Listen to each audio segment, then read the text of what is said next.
This is the Stop Time Podcast. I'm your host, Lisa Hopkins, and I'm here to engage you in thought-provoking, motivational conversations around practicing the art of living in the moment.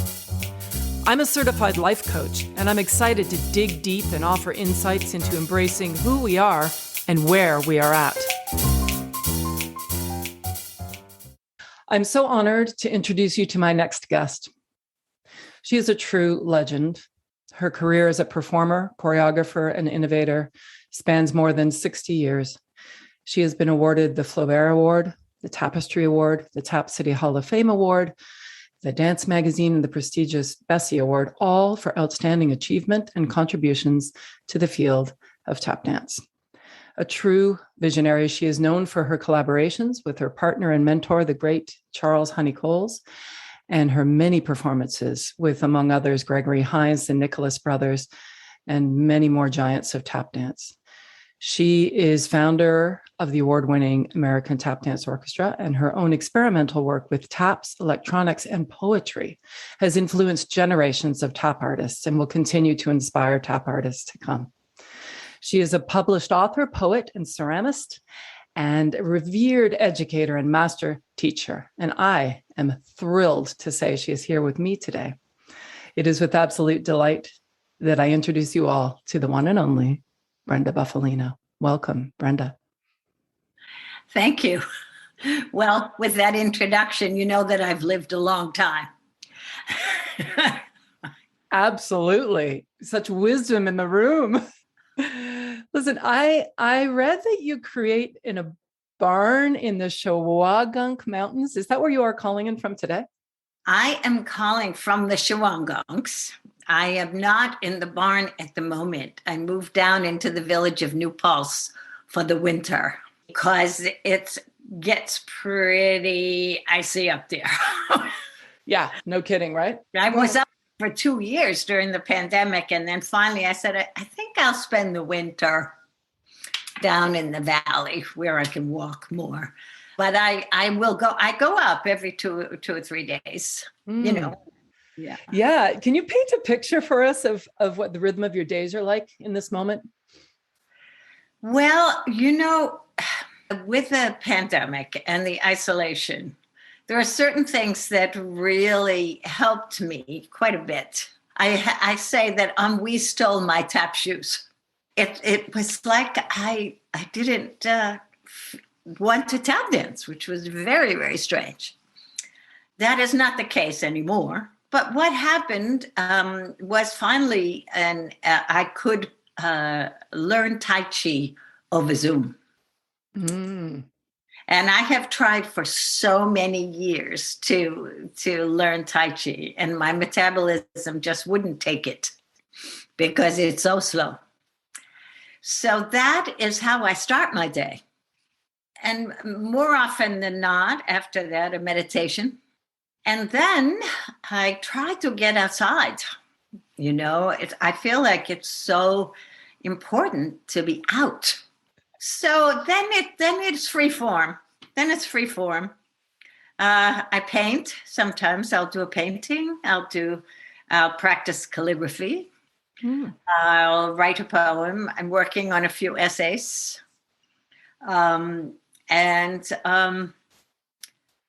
it's however I want the day to take me, more or less.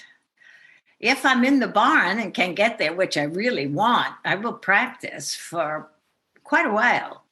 That's kind of how it is. I'm working on 2 books at the moment, 2 new books, and it's an unusual time for me. Usually when I start a project, I finish it. But now I have a lot of essays, I'm working on the new novella, which is a sequel to the last one, which is a Song of the Split Elm. And I can't, it's hard for me because I need to get to Lynn, Massachusetts. That's where it takes place. So when I'm writing, the place is as much a character as the characters. Yeah. And I'm writing from the turn of the century and the shoe factories of Lynn, Mass. That's where my families went. It's a biographical saga, much of which I make up because I only have so much information.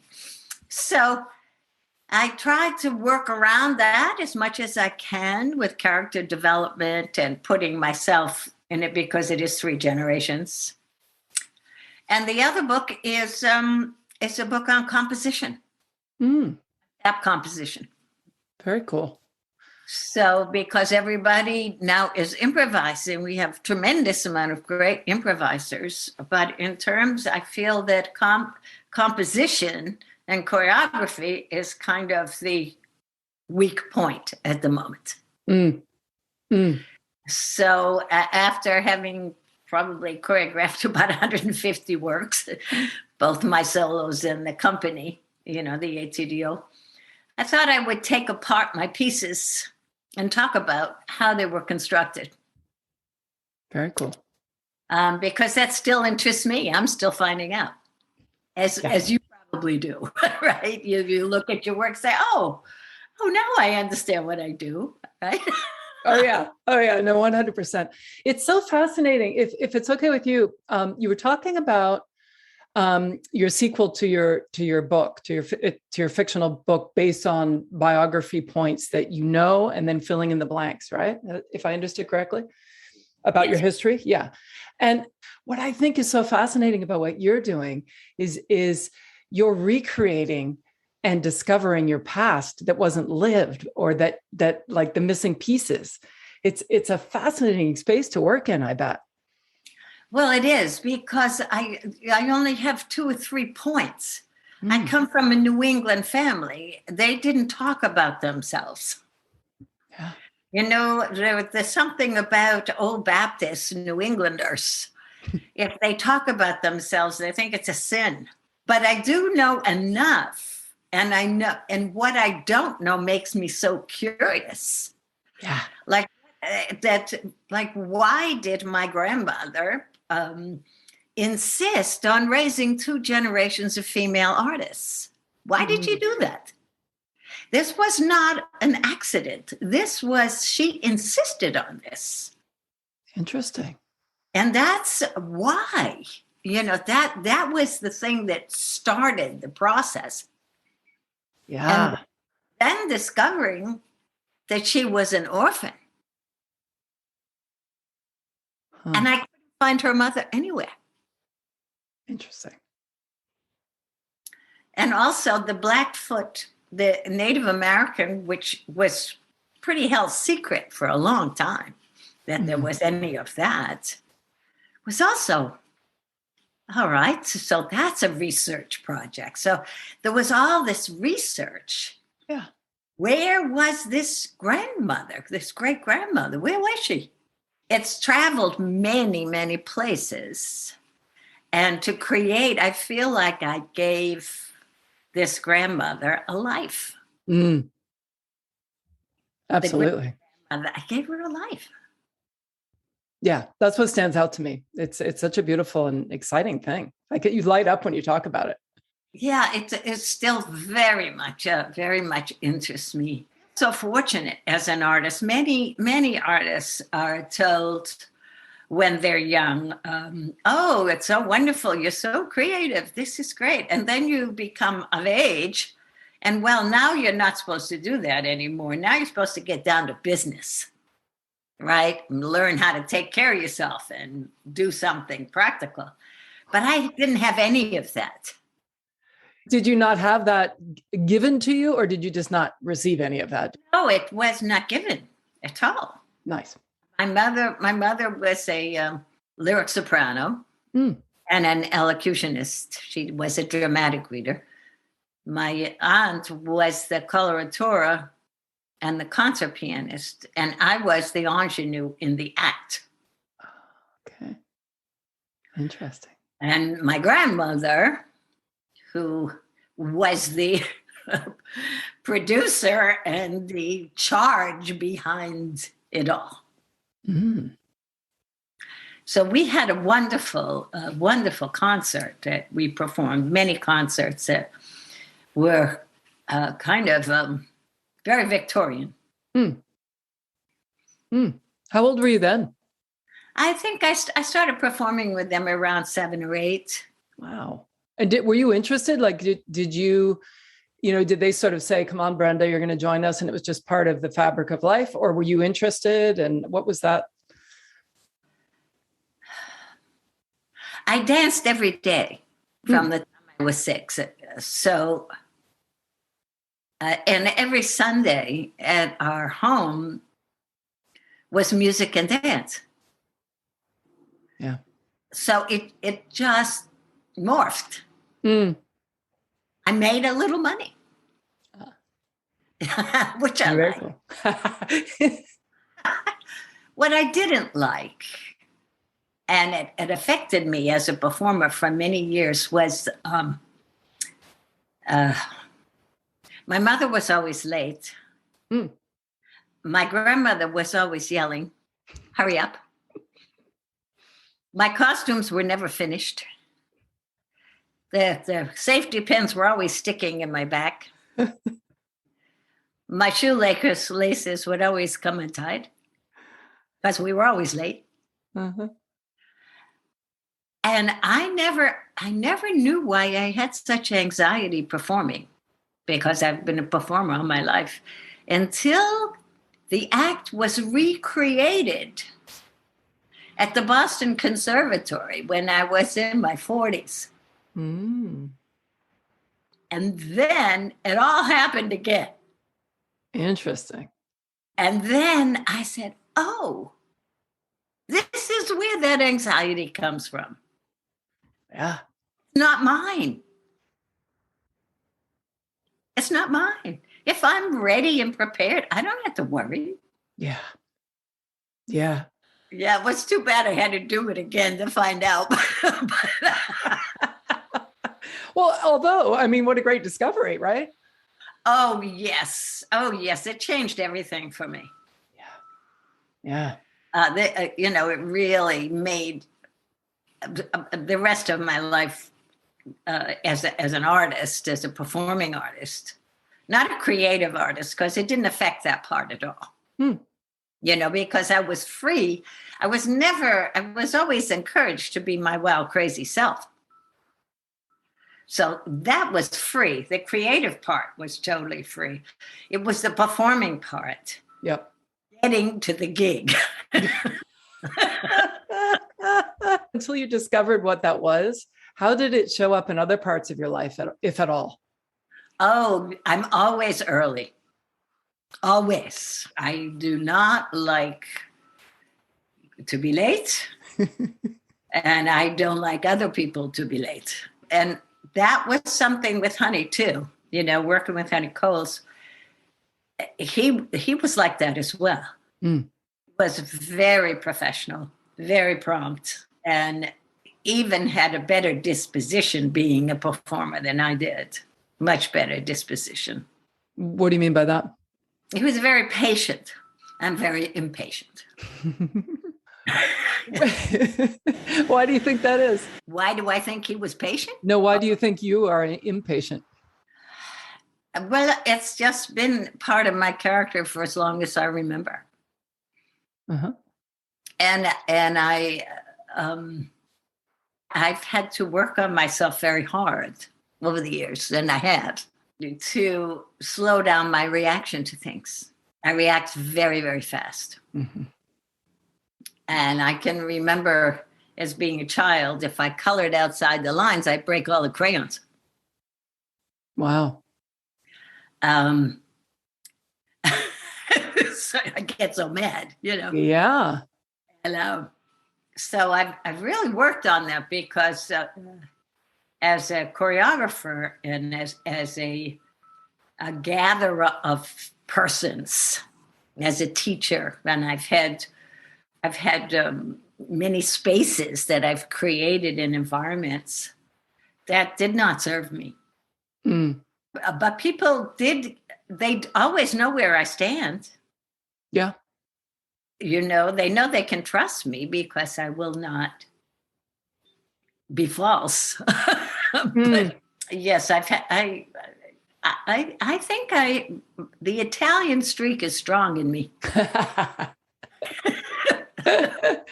Do you think the impatience thing is like a tempo thing? Is that people are not keeping up with you? I think a lot of it is, yes. Yeah. Did working with Honi Coles help you learn patience? Well, he didn't let me talk anyway. Right. It was a more of a mentor relationship. What would you say? It was a masculine thing. Oh, okay. I mean, half of our show, because he really did not know how to talk to musicians, he'd tell the band to lay out. Now, I could have told them what to do. Yeah. But he was the boss. Yeah, that's really interesting. All the years of taking a chance on love with our soft shoe, yeah. band could never play it slow enough. Mm. And I discovered that because I do it solo, if I tell the band to play it in 12/8 instead of 4/4, they can do it. Because I'm sure that's how he feels it. Yeah. How he felt it. Mm. That. Yep. That's really insightful of you. And it connects to what you're doing with your writing too. Like the fact that you're able to sort of, take tools, knowledge, instinct, to put them all together to communicate. Yeah. Yeah. And I love that process. Yeah, I can see that. That's beautiful. I love analyzing. Mm-hmm. And yet when I choreograph, I'll purposely, a great deal of the time, not want to know what I'm doing. Yeah. I'll find out afterwards. Mm-hmm. Totally. Yeah. There it is again, though, right? It's a real balance between like letting the muse live and then letting the pragmatic side come back later and maybe sort of. Yeah, playing that's great that you're saying that, because it's like a chord. It's like a chord. Yeah. I would always talk to the orchestra about equilibrating the vibrations. Mm-hmm. How do we take this dancer has this quality, this one has this, right? Yeah. So then we work like this. Nobody has to change who they are. They just have to equilibrate. Yes. So there's always this balancing act. Yeah. But that's energy. And that's the essence, isn't it? Yeah. And also that work on a chord, striking a chord rather than one note. Yeah. So by working on all these elements, and even the elements in yourself, you're striking a chord. Yeah. And so then you have counterpoint, which so much of my work is based on. Mm-hmm. Yeah. And juxtaposition and perspective. Yeah. Yeah. Oh, yeah. I knew we'd have fun. You're talking my language. Yeah, no, that's beautiful. Go on if you'd like. Well, that's how I play with my days. Mm. And then there's this other issue, this side issue that I'm still studying of spontaneity, of none of that. in the creation moment, none of that. But all the work has been done at other times, so that when the creation moment comes, it's all there. It doesn't have to be thought about.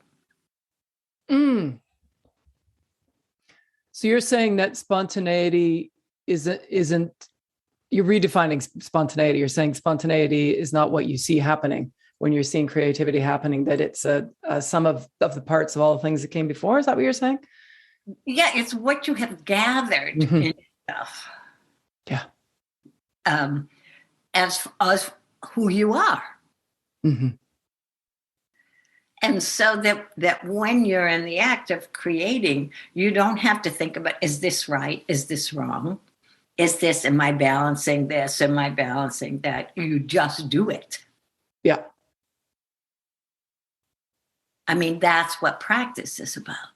And practice of seeing, the practice of seeing how things work, of seeing, like, for instance, today, I have this amazing view, and it's, of course, there's the snow.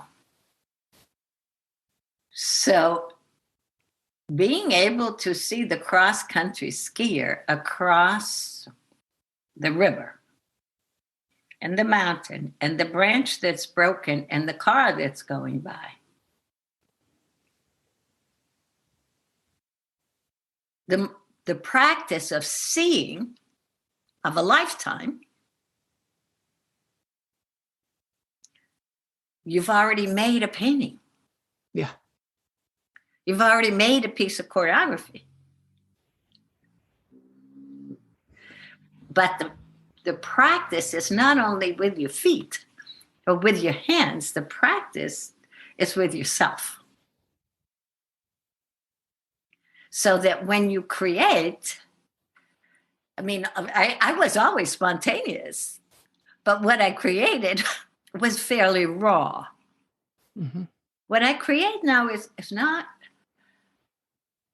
as raw, but I hope it still has the act of becoming, of first thought. But it's about seeing for me now, and it probably has something to do with age.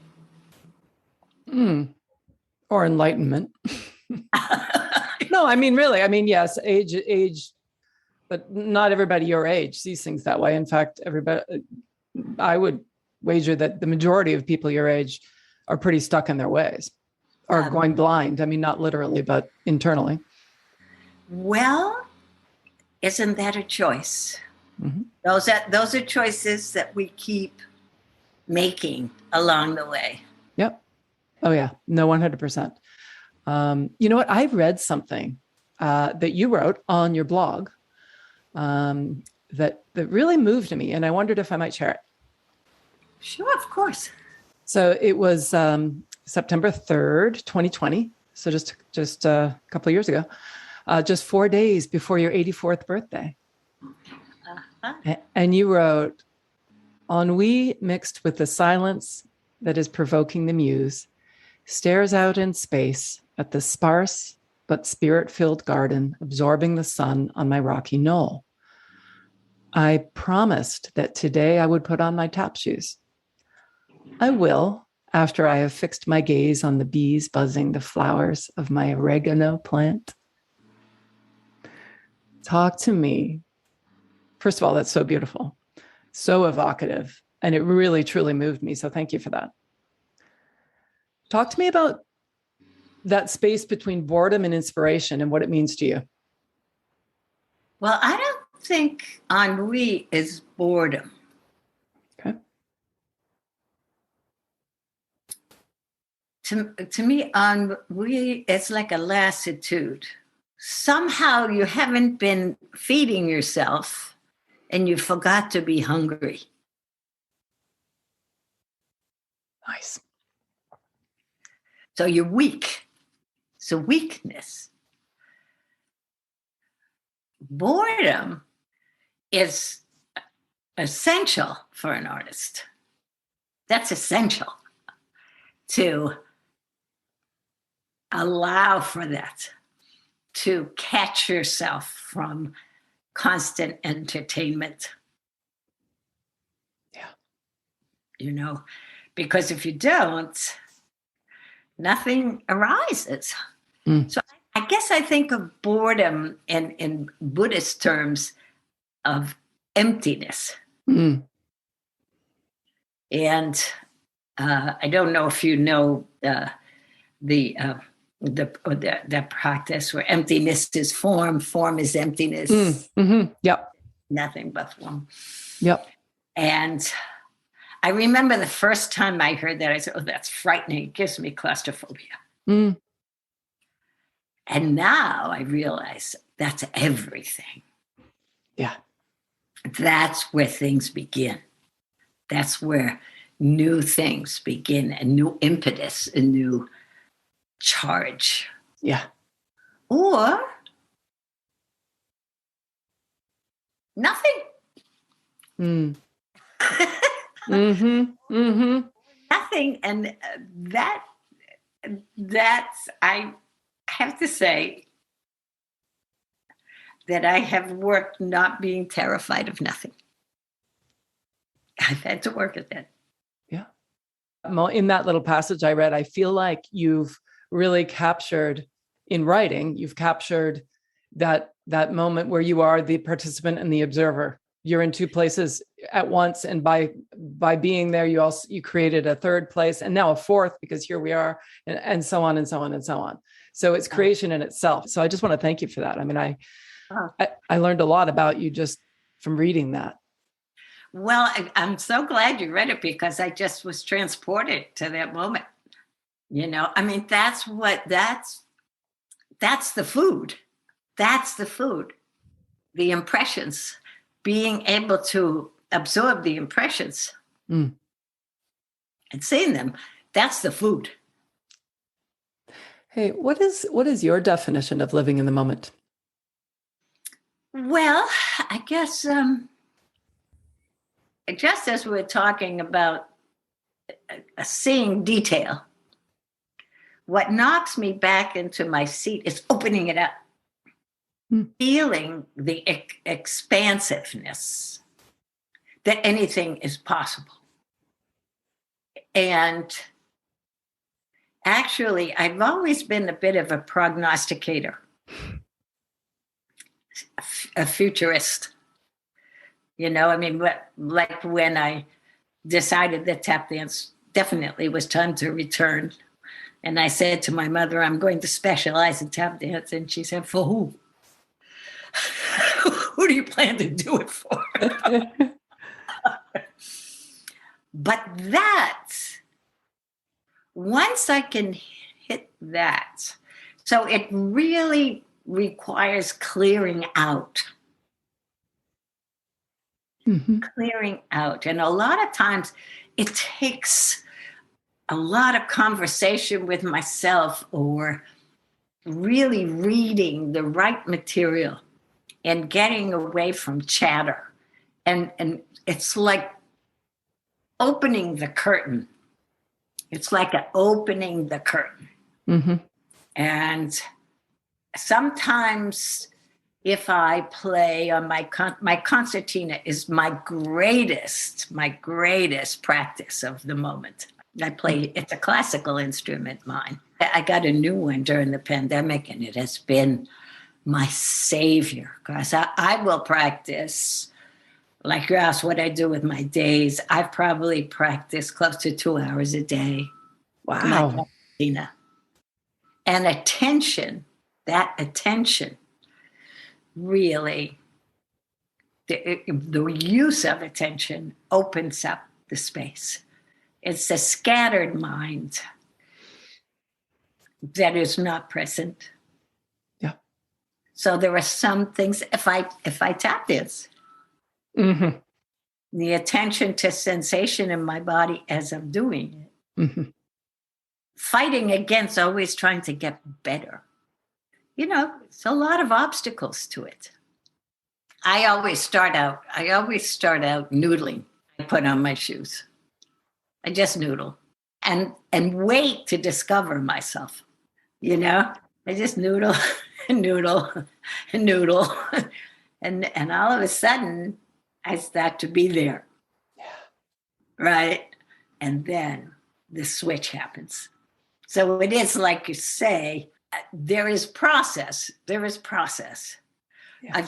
First, generally, I start from an open mind. I'll have ideas. But when I start to actually go forward with those ideas, there's a process of just allowing, and then finding. And then the attention gets gathered almost by itself.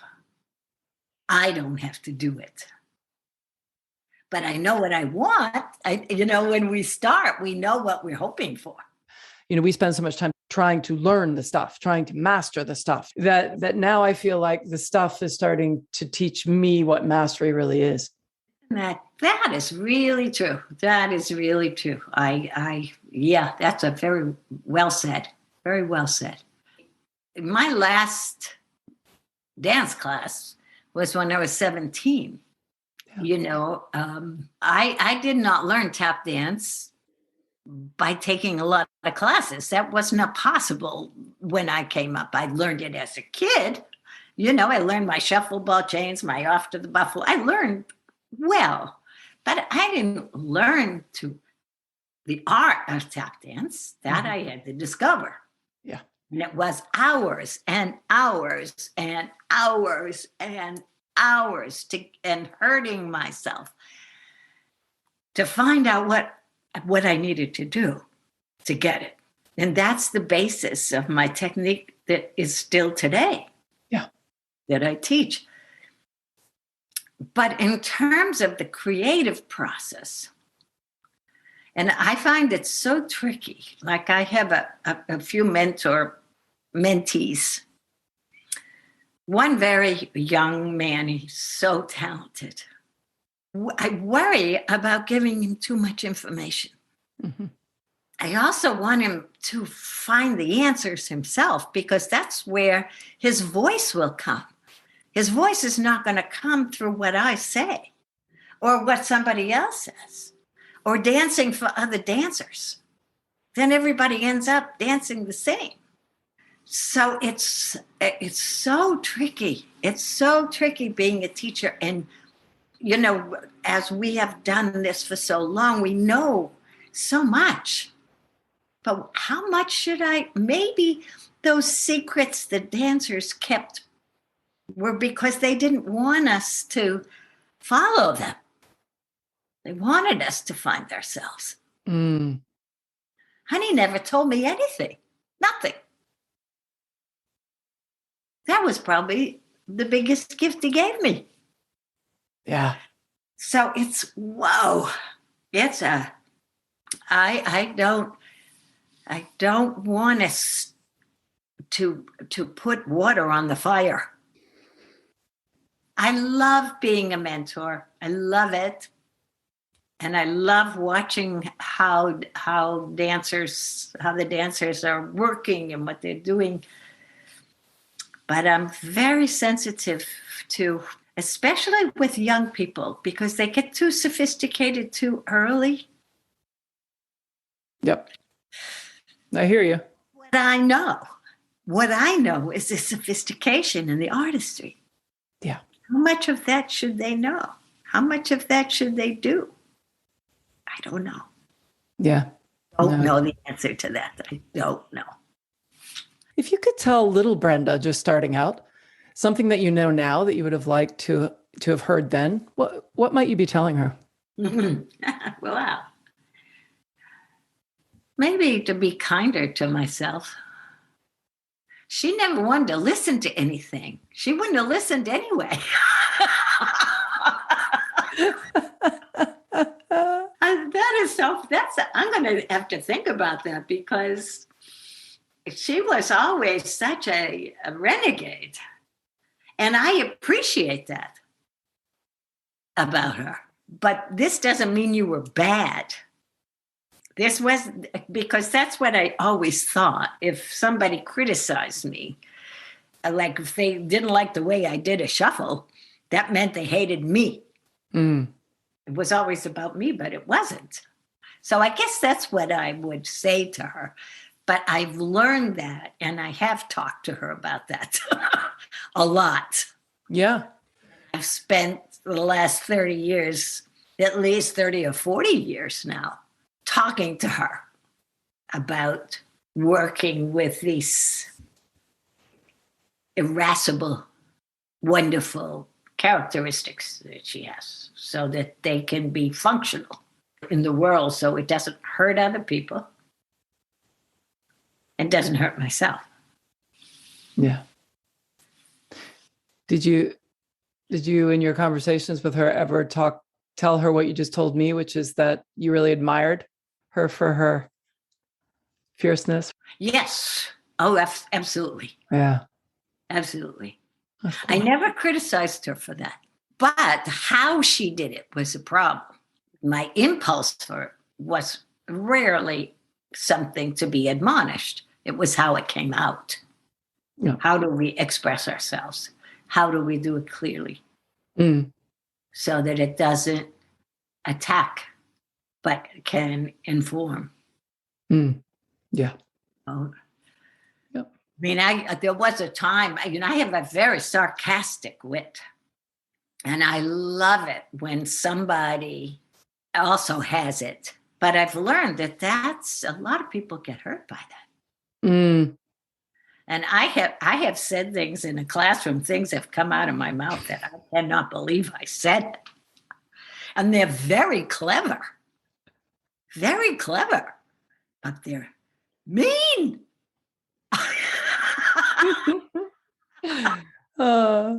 I feel terrible. Yeah. But that's part of my creative process. Yeah. Comes out of my work on stage. That comes out of my monologues. It comes out in my wit. Yep. It harkens back probably to, I bet, your avant-garde stage. Yeah. At least I had the character that was hoping enough people would leave. Yeah. That would tell me how good I did. I guess it's kind of like impishness, or it's wit. It's wit. And jazz is full of that. That's one of the things that I think that we're a little bit missing today is the wit. The nuance too, right?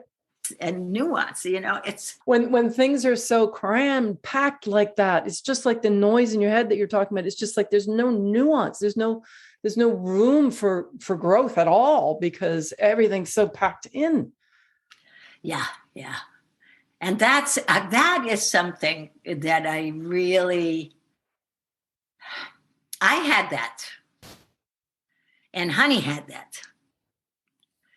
But as he aged, I was lucky that I did not know him in his heyday. By the time I met him, I was 17. He was in his 50s. So it was full and rich. And it excited me and started me on the path.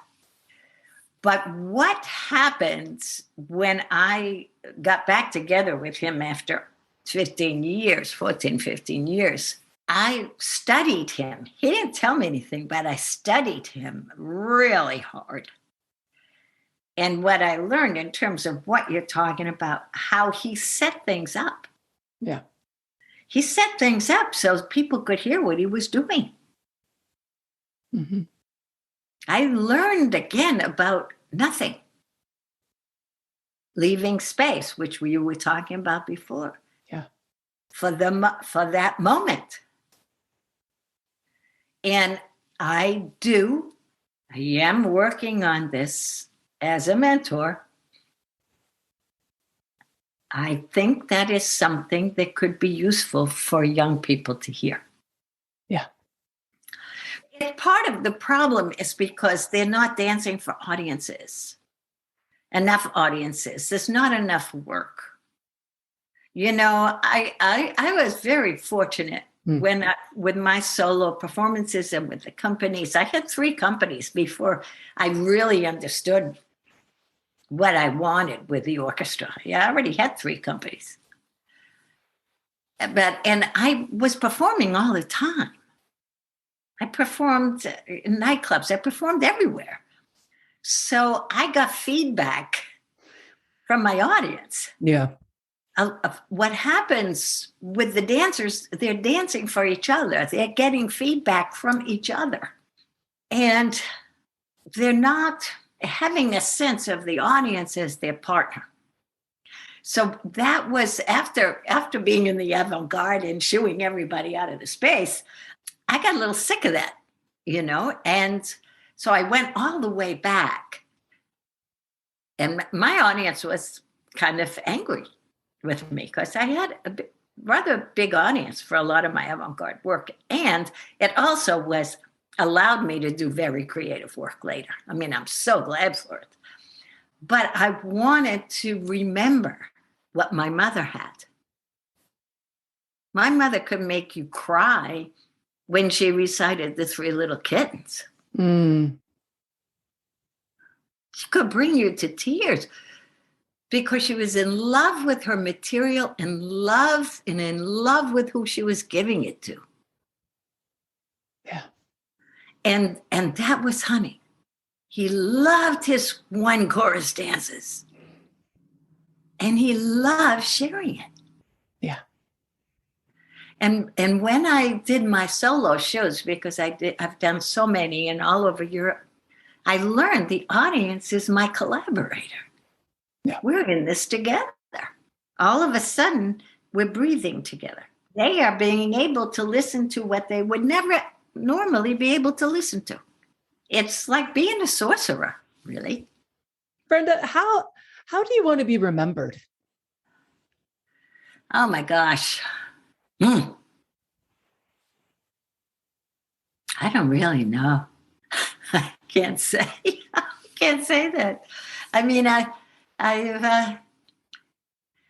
just feel so incredibly fortunate to have been a performing artist who teaches. I've had relationships with people all over the world that are so deep because of teaching. Mm. So I don't know. I guess that's just up to people. I hope people will. I think my books, in a way, I tell you the truth. I'm going to tell you what I always wanted to be when I grew up. I wanted to be a writer. It just happened that I danced. So I don't know. I can't answer that. Whatever people want to do with me when I'm gone, they can do with me. I love it. I really don't know. I hope I inspired people to be who they are. Yeah. I really do. I really do. And one of the greatest things for my company members, as much as everyone did exactly what I was a dictator, they all have their own styles. They're dancing today and they all are different. Yeah. So somehow I managed to inspire them to be who they were at the same time as they had to be me. Mm. Mm. That's a great insight. So very interesting. Maybe that, Wow, I could speak with you all day long. All day long. Okay, I'm going to ask you a couple more things. I won't keep you all day long, even though I want to. Oh, hey, can you finish this phrase? Most people think Brenda Bufalino is, but the truth is. Most people think that Brenda Bufalino is really tough. She's really a fighter. She's really tough. But I'm really soft. Really, really soft. It's just that it comes out tough. Yeah. Really, very, very soft. Why do you think people think that? That's my reactive personality. Your personality is not always who you are. Mm. So, I mean, that was Brian Siebert hit it on the, when he said I was too expressive. She smiles too much. Mm. My son is always telling me to quiet down. But that's energy. Yep. What am I going to do? And then I cry. Sometimes I cry when I get this. I cry because that's like saying that my energy is bad. Mm. When that's something that is a force, that's a force that was able to do all these wonderful things that I've done in my life. Yeah. Tricky stuff, yeah. I'm going to say what makes you. I'm going to say a word, and then you can respond in whichever way you'd like. What makes you hungry? Fasting. Yeah. What makes you sad? Loss. What I've lost. People I've lost. So many people. I'm so old. But how wonderful to have had so many people that you cared so much about that you feel so deeply. Yeah. Oh, yes. Truly. Truly. Yeah. What inspires you? I mean, nature, trees inspire me. Water inspires me. Winds frightens me. So that inspires me. A blade of grass can inspire me. The oregano plant inspires me. Sati, the music of Sati, the music of Gurdjieff inspires me. So music, art inspires me. Painting, artists, so many things. Things. A great conversation. This inspires me. Our conversation inspires me. What frustrates you?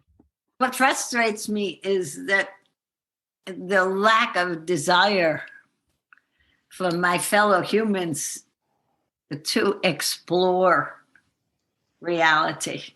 Yeah. To explore it, not to decide it, but to explore it. Yeah. What makes you laugh? The absurd. I said to my son the other day, I'm trying to get myself together. He said, well, when you find all the parts that are in the bucket, let me know.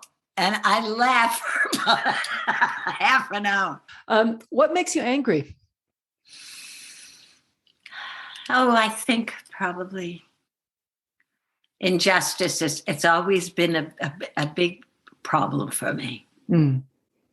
I have worked and gotten myself in a lot of trouble fighting injustices, and generally against those who can't defend themselves. I get ferocious and very active. And finally, what makes you grateful? Oh, God. I think what my teachers have taught me, and I'm including all of them. Sometimes I'll go through a list when I'm meditating of my teachers. And what they've taught me, and I'll just start to cry. I have such gratitude. And